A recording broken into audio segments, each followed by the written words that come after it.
Hello everyone, welcome back to the new blog. So आज आपण बनवणार आहोत चिकन रेसिपी.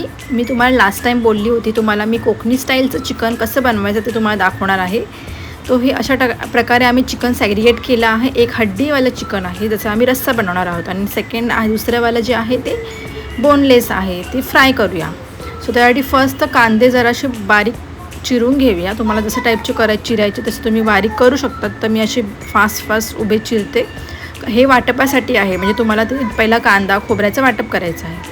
तर आमच्या कोकणी स्टाईलमध्ये तर खोबरं आणि कांदे हे तर मस्ट आहे. तो अशा प्रकारे आम्ही एक खोबऱ्याची वाटी आणि कांदा अशा प्रकारे ते चांगलं भाजून घेतलं लालसर होईपर्यंत. अर्धा तास तरी ते चांगलं भाजून घेतलं. त्याच्यानंतर एका टोपमध्ये तुम्ही कढीपत्ता टाका किंवा हे तेजपत्ता टाका. त्याच्यानंतर तुम्ही जे काही मसाले तुम्हाला ॲड करायचे ते ॲड करा, आणि त्याच्यानंतर कांदा आणि चिकन मसाला, हळद, जे काही सगळे मसाले आहेत, मालवणी मसाला, कोकणी मसाला, सगळे मसाले ॲड केल्यानंतर नंतर आपण आपलं जे काही मेन इन्ग्रेडियंट्स आहे चिकन, तो त्याच्यामध्ये ॲड करूया आणि ते चिकन शिजवायला ठेवूया.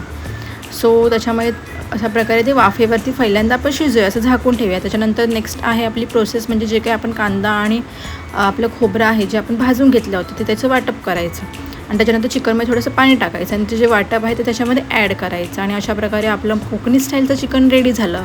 तुम्ही बघू शकतात खूप छान आणि टेस्टी चिकन लागतं. हे वड्यासोबत खायला तर खूप मजा येते. सो आज आमच्याकडे चिकन वड्याचा बेत होता, आणि बघा मम्मी कशी वडे थापते आहे. तर असे आम्ही हाताने थापतो आणि त्याच्यानंतर ते चांगले फुलतात. सो बघा कसे वडे फुगलेत. तुम्ही मशीनच्या सहाय्याने सुद्धा वडे करू शकतात. तो अशा प्रकारे चिकन वडे आणि चिकन असा आजचा बेत होता, आणि खूप टेस्टी चिकन झालं होतं. तुम्ही नक्की ट्राय करा ही रेसिपी. आणि त्याच्यानंतर जे काही बोनलेस चिकन होतं त्याचा आम्ही विचार केला की ते आता फ्राय करूया. सो हे जे बोनलेस चिकन आहे ह्याच्यामध्ये तुम्ही हळद आणि सगळे मसाले ॲड करा, आणि आलं लसूणची पेस्ट पण टाका, अजून टेस्टी लागतं. आणि चिकन मसाला तर खूप सारा टाका, मेन इन्ग्रेडियंट्स आहे, त्याच्यामुळे चिकन अजून टेस्टी बनतं. सगळे मसाले ॲड करून झाला तर त्याच्यामध्ये लेमन पिळा, लेमनने अजून टेस्टी बनतं.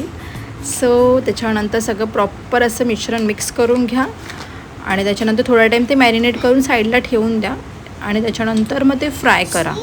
तेलामध्ये फ्राय केलं किंवा डीप फ्राय केलं, शॅलो फ्राय केलं, दोन्ही केलं तरी खूप टेस्टी लागतं. सो अशा प्रकारे आम्ही डीप फ्राय केलं होतं आणि खूप टेस्टी बनलं होतं. नक्की ट्राय करा.